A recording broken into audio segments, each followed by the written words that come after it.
곧 예배가 시작됩니다. 온라인으로 하나님께 드리는 예배에 정성을 다해 임해 주시기 바랍니다.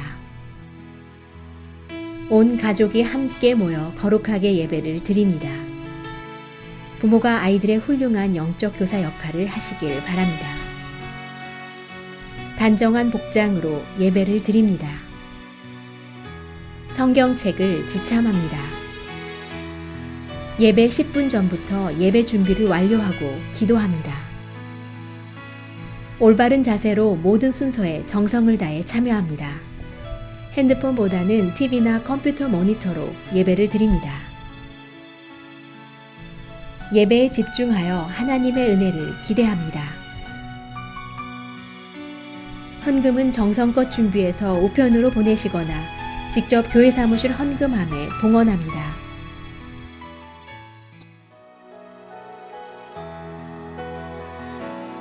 날마다 숨쉬는 순간마다 내 앞에 어려운 일 보내 주님 앞에 이 몸을 맡길 때 슬픔 없네 두려움 없네 주님의 그 자비로운 손길 항상 좋은 것 주시도다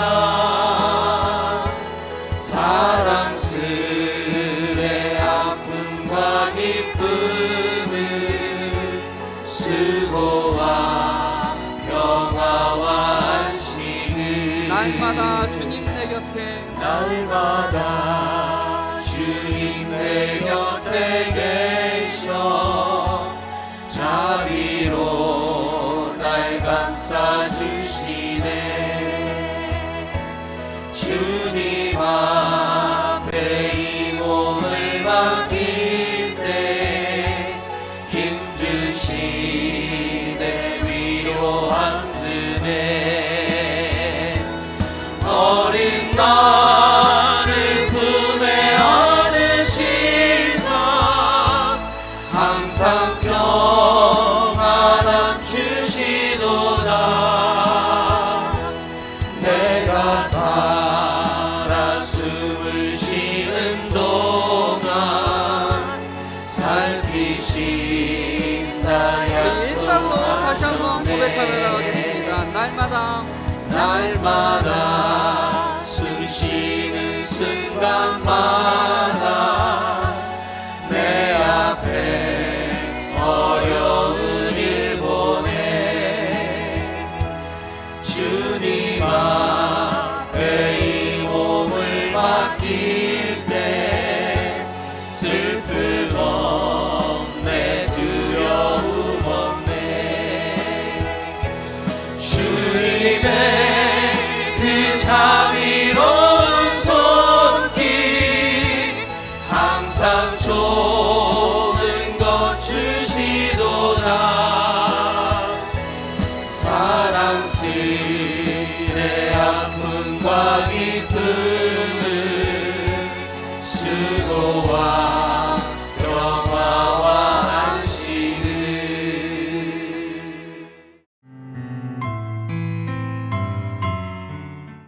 만물의 창조주 하나님 아버지, 오늘도 갈급한 심령으로 주님의 말씀을 사모하여 이 새벽에 주님 앞에 고개 숙여 기도합니다. 어디 하나 계시고 언제나 계시며 무엇이든지 다 하실 수 있는 좋으신 하나님을 아빠, 아버지라 부르게 하심을 감사드립니다.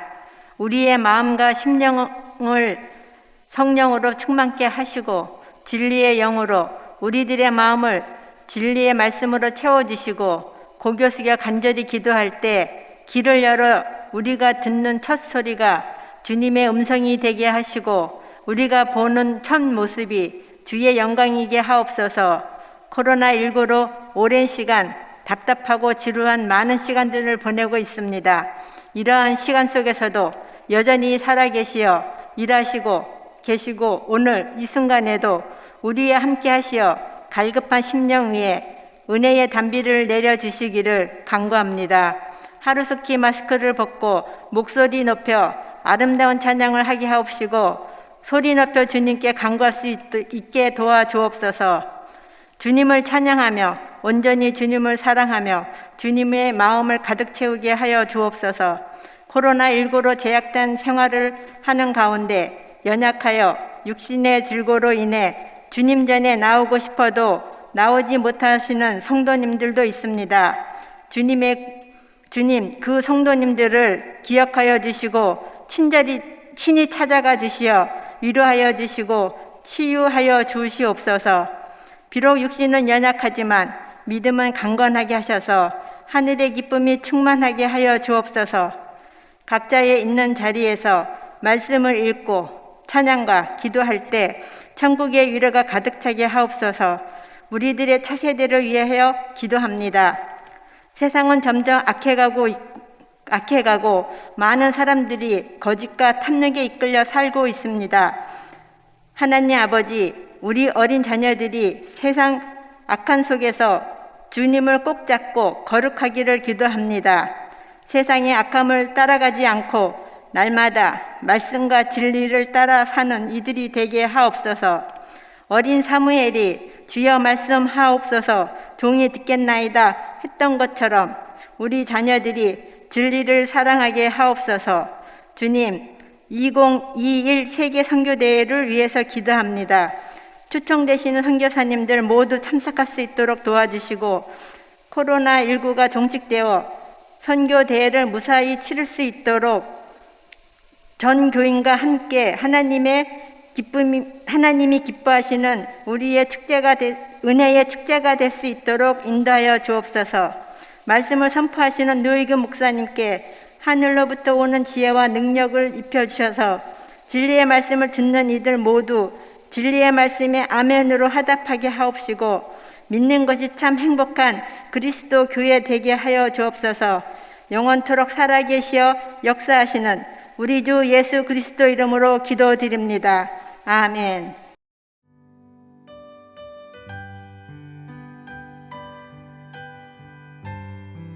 오늘 우리에게 주시는 하나님의 말씀은 시편 7편 1절부터 17절입니다. 함께 봉독하시겠습니다.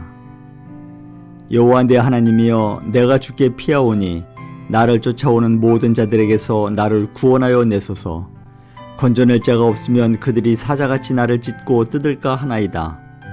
여호와 내 하나님이여, 내가 이런 일을 행하였거나 내 손에 죄악이 있거나 화친한 자를 악으로 갚았거나 내 대적에게서 까닭없이 빼앗았거든 원수가 나의 영혼을 쫓아잡아 내 생명을 땅에 짓밟게 하고 내 영광을 먼지 속에 살게 하소서.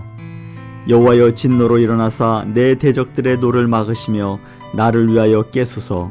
주께서 심판을 명령하셨나이다. 민족들의 모임이 주를 들으게 하시고 그 위 높은 자리에 돌아오소서. 여호와께서 만민에게 심판을 행하시오니 여호와여, 나의 의와 나의 성실함을 따라 나를 심판하소서. 악인의 악을 끊고 의인을 세우소서. 의로우신 하나님이 사람의 마음과 양심을 감찰하시나이다. 나의 방패는 마음이 정직한 자를 구원하시는 하나님께 있도다. 하나님은 의로우신 재판장이시며 매일 분노하시는 하나님이시로다. 사람이 회개하지 아니하면 그가 그의 칼을 가시며 그의 활을 이미 당기어 예비하셨도다. 죽일 도구를 또한 예비하시며 그가 만든 화살은 불화살들이로다. 악인이 죄악을 낳으며 재앙을 베어 거짓을 낳았도다. 그가 웅덩이를 파 만듦이여 재가 만든 함정에 빠졌도다. 그의 재앙은 자기 머리로 돌아가고 그의 포악은 자기 정수리에 내리리로다. 내가 여호와께 그의 의를 따라 감사하며 지존하신 여호와의 이름을 찬양하리로다. 아멘. 오늘 우리에게 주신 하나님 말씀은 시편 7편 1절부터 17절의 말씀입니다. 우리가 종종 신학이라는 단어를 듣게 됩니다. 신학이라는 단어를 영어 표현으로는 theology라고 하지요. 그리고로 보게 되면요, theos라는 하나님이라는 그 단어와 로지아라는 그 학문이라는 단어가 합해진 그 단어가 바로 theology입니다. 그래서 이것을 신학이라 하는 것이죠. 이 신학의 목표는 바로 하나님을 아는 것입니다. 근데 사실 신학을 공부하면 하나님만 알게 되는 것이 아니라 그 하나님을 통해서 내가 누구인지를 깨닫게도 됩니다. 우리가 포괄적으로 본다면 이 신학적으로 생각한다라는 의미는 우리가 날마다 하는 그러한 말씀 묵상, 그리고 예배의 참여, 그리고 기도와 찬양, 이 모든 것들, 그 전도, 그리고 선교, 이 모든 것들이 이 신학에 포함이 되는, 우리가 신학적인 사고를 갖고 산다 라는 그러한 표현으로 우리가 해석할 수 있습니다. 그래서 신학적으로 생각한다는 의미는 하나님과 관련된 모든 우리의 신앙의 모든 믿음과 행위와 그리고 사고를 통틀어서 포함한다라고 볼 수가 있다는 것이죠. 그래서 우리가 신학이라는 것이 먼 것이 아니라 신학적으로 생각한다는 것은 우리가 날마다 행하는 하나님을 알아가는, 그리고 성숙한 크리스천이 되어가는 그 과정 중에 하는 우리의 모든 믿음과 행위라 볼 수 있다는 것입니다. 그래서 우리가 생각하는 것, theologically, 그 신학적으로 생각한다, 이런 표현이 포괄적으로 본다면 우리가 말씀 묵상, 기도, 예배 참여, 선교, 그리고 아까 말씀드린 것처럼 전도, 그리고 구제, 이 모든 것들이 포함된다라고 볼 수 있다는 것입니다. 이 신학의 한 가지 목적 중에 하나는 바로 하나님이 어떠한 분이신가라는 것이죠.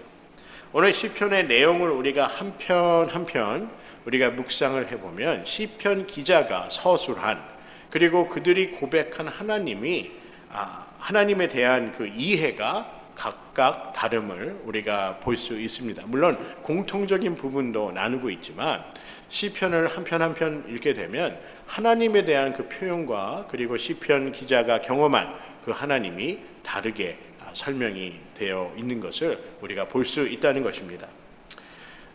우리가 일반적으로 하나님은 우리의 구원자이시며 또한 우리를 보호하시는 자, 그리고 우리를 도우시는 자로 우리의 신앙과 우리의 관점에, 신앙의 관점, 믿음의 관점을 통해서 우리가 이처럼 고백할 수 있습니다. 한 예로요, 여러분도 이런 예를 한번 들어보신 적이 있으실 거예요.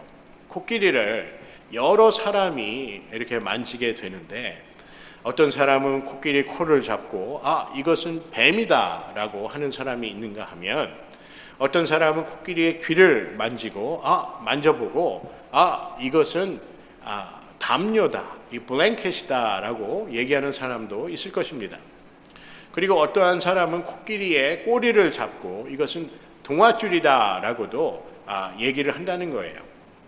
그래서 우리가 부분적으로 이렇게 코끼리를 만지다 보면 그것에 대한 표현과 그리고 그 서술함이, 설명함이 각각 다를 수 있다는 것입니다.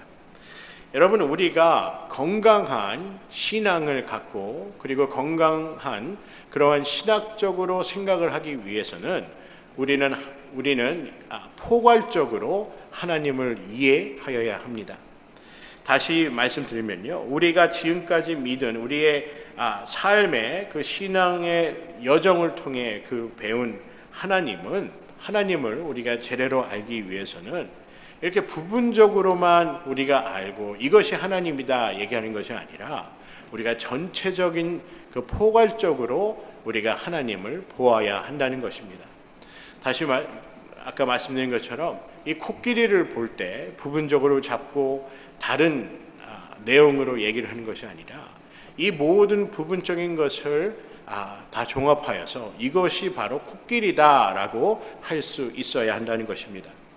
오늘 시편 7편의 말씀에 보면 시편 7편의 그 말씀에는 하나님을 피난처, 심판자, 그리고 재판장, 지존자로 설명하고 있습니다. 피난처라는 의미는 나를 위협과 고통과 그리고 두려움에서 나를 보호하는 자로서의 설명을 바로 이처럼 피난처, 하나님은 나의 피난처시라라고 말씀을 할 수 있을 것입니다. 그리고 8절에 보면요, 심판자라는 말씀은 바로 공의와 불의를 판단하는 하나님을 설명하고 있고요. 10절의 말씀에 보면 재판장이라 하나님을 설명하지요. 옳고 그름을 판결하는 분이 바로 하나님이시라는 것을 말씀하고 있습니다. 그리고 마지막 17편의 시편 기자는 하나님을 존귀한 자, 지존자임을 고백하고 있다는 것입니다. 여러분, 우리가 건강한 복음, 성숙한 복음이라는 것은 하나님의 조화를 이루어 가는 것입니다. 어떤 이들은 하나님은 공의의 하나님이시기 때문에 이처럼 말씀의, 성경 말씀의 잣대로 성경을 말씀을 도구화하여서 다른 이들을 판단하는 도구로만 이 성경 말씀을 사용한다면 복음적이라 할 수 없다는 것이죠. 여러분, 성경 말씀이 우리에게 하나님께서 주신 이유는 다른 이를 살리라라고 해서 주신 것입니다. 우리가 구원받은 것처럼 다른 이들을 구원하라 하여서 하나님께서 이 말씀을 주심으로 우리가 예수 그리스도를 증거할 수 있다는 것이죠. 세상과 그리고 믿지 않는 사람들에게 이 복음을 증거하기 위해서 이 말씀을 우리에게 주셨다는 것입니다. 이처럼 다른 사람을 정죄하고 판단하기 위해 말씀을 주신 것이 아니라는 것입니다.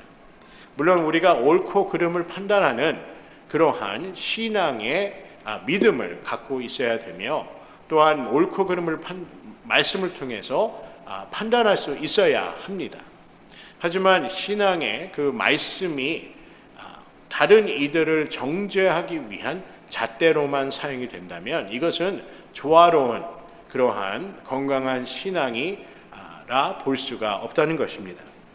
또 어떤 사람들은 옳고 그름만을 판단하기 위해 그러한 목적으로 하나님을 믿는다면 이 또한 조화로운 그 균형 있는 신앙의 모습이라 볼 수 없다는 것이지요. 하나님은 우리가 회개하기를 원하십니다. 그리고 우리가 회개하여서 하나님께 돌아오기를 원하시기 때문에 하나님은 또한 용서를 베푸시는 하나님이라는 것입니다.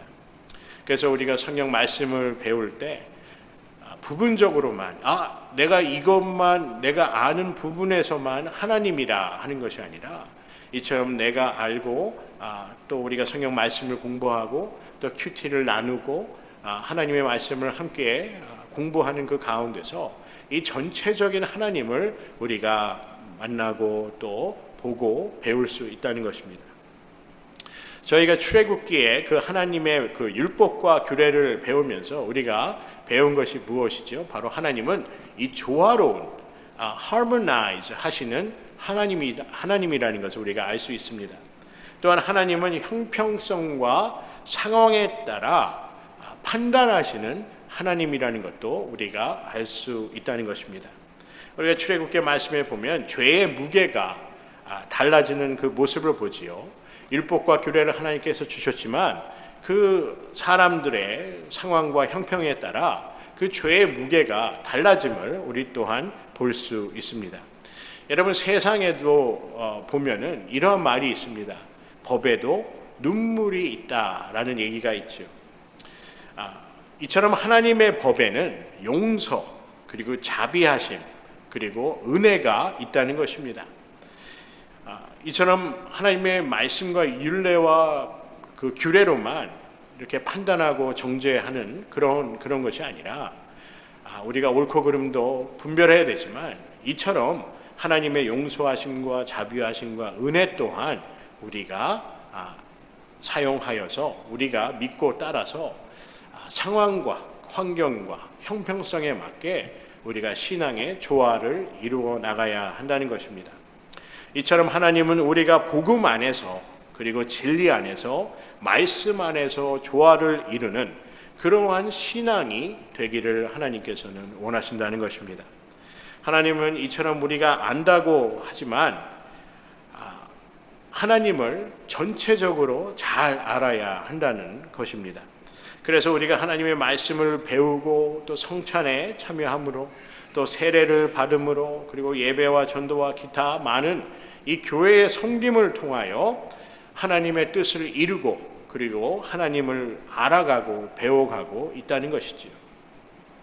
하지만 여기 한 가지 우리가 중요하게 생각할 부분이 있습니다. 그것은 하나님은 우리를 구원하시는 구원자이시며 모든 것을 하실 수 있는 전능하신 하나님이시라는 것입니다. 그리고 성경 말씀의 언약은 반드시 이루어지며 성령의 감동으로 쓰여진 하나님의 말씀은 1.1획도 틀리지 않다는 것을 우리는 믿어야 합니다. 오늘 본문의 1절과 2절의 말씀을 보면요, 여호와 내 하나님이여 내가 주께 피하오니 나를 쫓아오는 모든 자들에게서 나를 구원하여 내소서.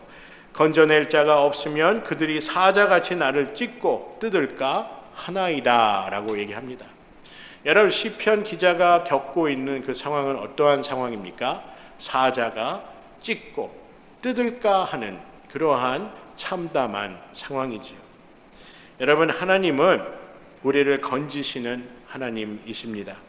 오늘 시편 기자가 말씀한 본문의 1절의 말씀에 보면 여호와 내 하나님이여 내가 주께 피하오니 라고 말씀하시지요. 여러분, 우리가 감사할 조건 중에 하나는 바로 하나님께 우리가 피할 수 있다는 것입니다. 그리고 하나님께서 우리를 어느 상황에 있든지 우리를 건져내시고 보호하여 주시는 하나님이라는 것입니다. 저는 오늘 말씀을 이렇게 묵상하면서 말씀 중에 2절, 오늘 본문의 2절의 말씀이 그 시편 기자가 생각하고 그리고 그가 경험한 그 삶을 고백하는 그 내용이 제 마음에 가장 많이 다가왔습니다. 2절에 보면 건져낼 자가 없으면 그들이 사자같이 나를 찢고 뜯을까 하나이다 라고 하지요. 여러분, 요즘 사회에서 가장 큰 문제 중에 하나가 바로 이 에이시안이라고 하죠. 아시안 혐오 범죄입니다.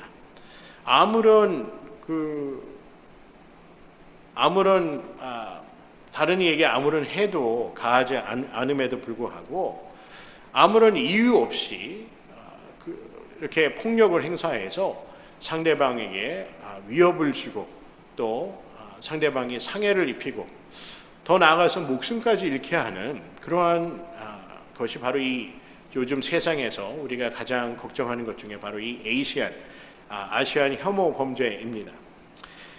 에이시안이 범죄, 특히 혐오 범죄의 타겟이 되었다는 것이 참으로 분하고 한편으로는 참으로 안타까운 일이라고 볼 수 있습니다.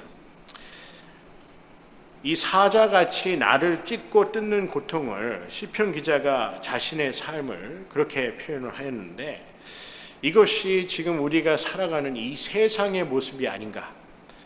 찢고 사자처럼 상대방을 찢고 뜯을까 하는 뜯는 그러한 것이 냉정한 따뜻함이 없는 이 세상이라고 요즘 그러한 에이시안 범죄나 혐오 범죄나 이런 것을 들으면서 우리가 쉽게 이러한 의미를 접할 수 있을 것입니다. 찢고 뜯는다라는 표현이 얼마나 강한 그러한 표현이겠습니까? 사자가 찢고 뜯는 그러한 상황이 이 시편 기자가 고백한 그러한 자기가 겪고 있는 상황이라는 것이죠. 얼마나 힘들고 얼마나 악담되는 그러한 상황이겠습니까? 이처럼 찢고 뜯는다의 반대 표현으로 우리가 자주 사용하는 것이 얼마나 좋아하면 그렇게 물고 뜯을까라는 그런 표현도 있습니다. 아이가 너무 예뻐서 부모님이 뽀뽀하고 안고 껴안고 하는 그 모습을 보면서 아이고 얼마나 그렇게 사랑스럽고 좋으면 물고 뜯을까라는 그러한 표현도 있지요. 여러분, 하나님께서 우리에게 신앙을 주시고 믿음을 주신 이유는 우리는 사자처럼 찢고 뜯는 그러한 삶을 살라고 우리에게 삶을 주신 것을 아닙니다. 삶이 주신 것이 아니라 믿습니다. 하나님께서 우리를 부르신 그 목적은 서로 사랑하라라는 목적으로 우리를 부르셨죠. 제가 이 표현이 적당한지는 모르겠습니다. 여러분께서 충분히 이해하시리라 생각됩니다. 그래서 부모가 사랑하는 이를 물고 뜯는다라는 그 표현이 어떻게 보면 참으로 우리 마음에 와닿는 그러한 표현이 아닌가, 사랑의 표현이 아닌가라는 생각이 듭니다. 여러분, 세상은 참으로 차가울 때가 많습니다. 이해와 관용보다는 이처럼 비난과 비판을 하는 모습들을 우리가 자주 보게 되지요. 여러분, 한국의 한 정당에서 뭐라 그러죠? 그 정당 대표를 선출을 하는데 그 토론을 하는 것을 제가 잠시 보게 되었습니다. 서로 사자와 같이 찢고 뜯는 모습이 그런 모습이 아닌가라는 생각을 해보아요. 이 정치가 이게 쉽지가 않은 거구나. 그 당의 대표가 되기 위해서 서로 물고 뜯고, 그리고 정치가들끼리 여당, 야당 서로 이렇게 뜯고 하는 그 모습이 물고 뜯는 게 아니죠. 서로 비판하는 그 모습을 보면서 참으로 차갑다라는 생각을 많이 하게 됩니다. 오늘 시편에 말하는 그 찢고 뜯는 모습이 이러한 모습이 아닌가라고 생각이 들었습니다. 여러분, 하나님은 우리가 서로 사랑하라라고 말씀합니다. 물론 사랑 그 기본 바탕에는 하나님의 정의와 공의가 있어야 합니다. 우리의 신앙이 성경의 진리 가운데 조화를 이룰 때 우리는 참 사랑을 이룰 수 있는 줄 믿습니다.